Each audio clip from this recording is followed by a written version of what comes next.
बिलफेल निकालूं, अल्लज़ीना इसमें मौसूला निकालूं तो बहुत लंबी बात हो जाएगी। बेशक वो लोग जो अल्लाह और उसके रसूल को अज़ियत देते हैं, दुनिया में भी उन पर अल्लाह की लानत है, आखिरत में भी उन पर अल्लाह की लानत है। और उन्हीं के लिए बड़ा और दर्दनाक अज़ाब है। मैं बहुत जल्दी गुफ्तगू को आगे लेके जाना चाह रहा हूँ। मुअज़्ज़िज़ सामीन, अल्लाह ने कुरान में अज़ाब की 3 अक़साम को बयान फरमाया है। पहली किस्म जो अल्लाह ने कुरान में बयान फरमाई वो अज़ाब अज़ीम है। और जहाँ जहाँ अज़ाब अज़ीम का जिक्र हुआ उसके सियाक़ को देखा जाए तो ये बात अज़हर में नशम्स हो जाती है, रोज़े रोशन की तरह अयां हो जाती है कि अज़ाब अज़ीम काफिरों के लिए भी है और गैर काफिरों के लिए भी। थोड़ी सी तवज्जो रखेंगे इंशाअल्लाह लुत्फ़ आएगा। अज़ाब अज़ीम काफिरों के लिए भी है और गैर काफिरों के लिए भी। दूसरा अज़ाब जो मालिक ने कुरान में बयान फरमाया वो है अज़ाब अलीम। आयात पढ़ के मिसाल इसलिए नहीं दे रहा, समझा इसलिए नहीं रहा कि वक्त नहीं। दूसरा अज़ाब जो कुरान में बयान फरमाया वो है अज़ाब अलीम। अगर कुरान के उसलूब को और कुरान में जहाँ जहाँ अज़ाब अलीम का जिक्र हुआ आयात के सयाक़ को देखें तो ये बात जाहिर होती है हम पर कि अज़ाब अलीम अक्सर काफिरों के लिए है और बाज़ दफ़ा गैर काफिरों के लिए है। 2 किस्में हो गई। तीसरी किस्म वो अज़ाब जिस अज़ाब का ताल्लुक इस आये करीमा के साथ है और वो है अज़ाब मुहीन। कुरान में तकरीबन 27 मकामात पर मेरे पाक परवरदिगार ने अज़ाब मुहीन का जिक्र फरमाया है। उन 27 के 27 मकामात को आप देखें तो ये बात वाज़िह व वाशिगाफ व वाह हो जाती है कि उन तमाम मकामात पर अज़ाब मुहीन सिर्फ और सिर्फ काफिरों के लिए है। अज़ाब मुहीन सिर्फ और सिर्फ, बोले अज़ाब मुहीन सिर्फ और सिर्फ किसके लिए है? काफिरों के लिए। अब आइए इस आयत को देखें, अल्लाह ने इल्लत क्या बयान फरमाई है कि काफिरों को दर्दनाक अज़ाब और उन पर दुनिया व आखिरत में लानत क्यों होगी। वजह जो बयान फरमाई, सबब जो बयान फरमाया का युज़ून अल्लाह व रसूलहू। वजह ये है, सबब ये है कि अल्लाह को अज़ियत देने वाले हैं और अल्लाह के रसूल को अज़ियत देने वाले हैं। अब मुअज़्ज़िज़ सामीन, ये तो समझ में आता है कि रसूलुल्लाह को अज़ियत होती है, लेकिन ये बात हमें कौन समझाए, हमें ये बात कौन बतलाए कि अल्लाह एहसासात से पाक है, मेरा करीम परवरदिगार तो हिस्सियात से पाक है, उसे तकलीफ कैसे होती है। तो इमाम शारानी रहमतुल्लाह ताला अलैह फरमाते हैं, आप फरमाते हैं अल्लाह की अज़ियत जो अल्लाह को पहुंचती है दर हकीकत वो रसूलुल्लाह की अज़ियत है। जो बंदा रसूल की अज़ियत का बाइस बनता है वो खुदा की अज़ियत का बाइस बनता है। और जो इन दोनों की अज़ियत का बाइस बने, दुनिया में भी उस पे लानत है और आखिरत में भी उस पे, थोड़ा सा बोलें, आखिरत में भी उस पे 2-4 मिनट मजीद मुश्किल गुफ्तगू है, फिर इंशाल्लाह आपका ज़ौक़ बनेगा। दुनिया में भी उस पे लानत है और आखिरत में भी उस पे क्या है? लानत है। सबब क्या बताया कुरान ने? कुरान ने सबब ये बयान किया, इल्लत ये बयान की कि उस पर लानत है जो रसूलुल्लाह की अज़ियत का बाइस बने। तो आइए पहले मुकद्दमे को बनाने के बाद दूसरा कज़िया इसके साथ जोड़ूं, उक़दे को वाह करने की कोशिश करूं तो यह बनेगा, अगला मुकद्दमा मुझे यह बनाना पड़ेगा कि क्या हुसैन की अज़ियत रसूल की अज़ियत है या नहीं। कम अज कम जो स्टेज पे उलमा बैठे इनका बोलना बनता है, हुसैन की अज़ियत रसूलुल्लाह की अज़ियत है या नहीं।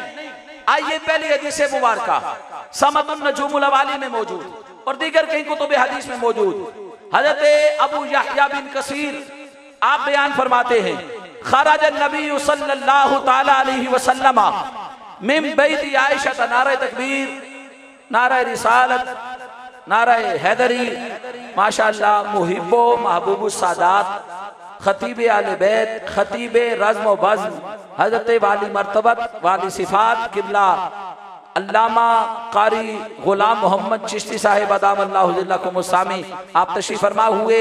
आपको दिल की अमीर गहराइयों से खुश आमदीद कहता हूँ। हदीस पाक सुनिए, हज़रत अबू यहया बिन कसीर बयान फरमाते हैं, आप फरमाते हैं खरज नबी सल्लल्लाहु तआला अलैहि वसल्लम मिन बैती आयशा ता फमर्रा अला बाबी फातिमा ता फसमिया हुसैनन युबकी फकाला अलम तालमी अन्ना फकाला अलम तालमी अन्ना बकाअहु युज़ीनी औ कमा काला अलैहि तहियत व तस्लीम।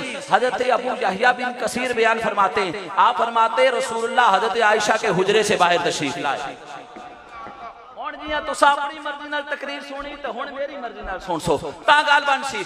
क्या फरमाते हजरत यहया बिन कसीर, आप फरमाते रसूलुल्लाह हजरत आयशा तो सिद्दीका के काशाना अक़दस हो, अशरफ हो, आला हो, अज़का हो, अतियब हो, हर से बाहर तशरीफ लाए। मौजूद सामईन या रुक कर एक जुमला आगे कह के बढ़ना चाहूंगा।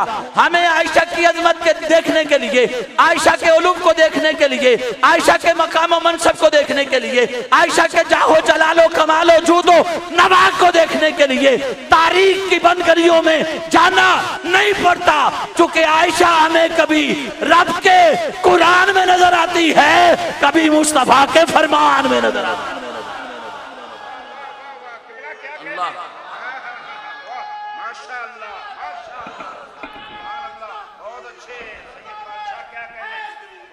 क्या फरमाया रसूल अकरम हजरत आयशा के काशाने अक़दस से बाहर तशरीफ लाए। फमर्रा अला बाबी फातिमा ता, नबी करीम सैयदा ज़हरा के दरवाजे के करीब से गुजरे। फाजज़ाइया फसामिया हुसैनन युबकी, मेरे नबी ने सुना हुसैन रो रहे हैं, हुसैन के रोने की आवाज आ रही है। सरकार फरमाते फकाला अलम तालमी वाहिद बोनस फकाला अलम तालमी अन्ना बकाअहु युज़ीनी। सरकार फातिमा ज़हरा से फरमाते हैं, ओ ज़हरा क्या आपको मालूम नहीं कि हुसैन का रोना मुझ मोहम्मद को अजियत में मुब्तला करता है। अब दो कज़िये, इस पे दूसरी दलील नहीं जिक्र करूंगा, एक दलील जिक्र कर दी, दो कज़िये मिलाता हूं और तवज्जो कीजिएगा। यजीद की लानत कुरान से आपके सामने रखता हूं। अब मुकद्दमा अव्वल बनाया था, कज़िया अव्वल बनाया था, इन्नल लज़ीना युज़ून अल्लाह व रसूलहु लअनहुमुल्लाह, जो रसूल की अजियत का बाइस बने वो दुनिया में भी लानती है। बोले वो दुनिया में भी, हाथ उठाकर जिसे शक है वो ना बोले, जिसे पक है हाथ उठाकर बोले वो दुनिया में भी, वो आखिरत में भी लानती है। अब आइए इन लफ्जों पे गौर कीजिए। फकाला अलम तालमी अन्ना बकाहु युज़ीनी। सरकार फरमाते हैं हुसैन रोता है, मुझे अजियत होती है। हुसैन अगर सैयदा ज़हरा के काशाने अक़दस में रोए, हुसैन अगर हुजराए फातिमा में रोए तो रसूल को अजियत होती है। और अगर हुसैन को मैदान नैनवा पे, मैदान करबला में 3 दिन प्यासा रख के शहीद किया जाए तो क्या रसूल को अजियत नहीं होती? हर साहिब अकल कहेगा रसूल को अजियत होती है। फिर मुझे ये कहना बनेगा, कहना पड़ेगा, जो रसूल की अजियत का बाइस बने वो लानती और हुसैन को तड़पाने वाला यजीद। अब कज़िये को मिलाए, हद औसत दरमियान से गिराए तो नतीजा ये बरामद होता है, यजीद दुनिया में भी लानती, यजीद आखिरत में भी लानत का। हुण एक बारी सारे चौन हाथ तो मैं अक्सर यजीद ते लानत तो तुसे कहना बेशुमार, ताकि पता चले असी हुसैनी टब्बर अले आ, यजीदी टब्बर अले नहीं। यजीद पे लानत। जड़े आले दुआले देखो जिन्हों शक होवे ना बोले, समझो कोई तल्लक है उधर। यजीद पे लानत।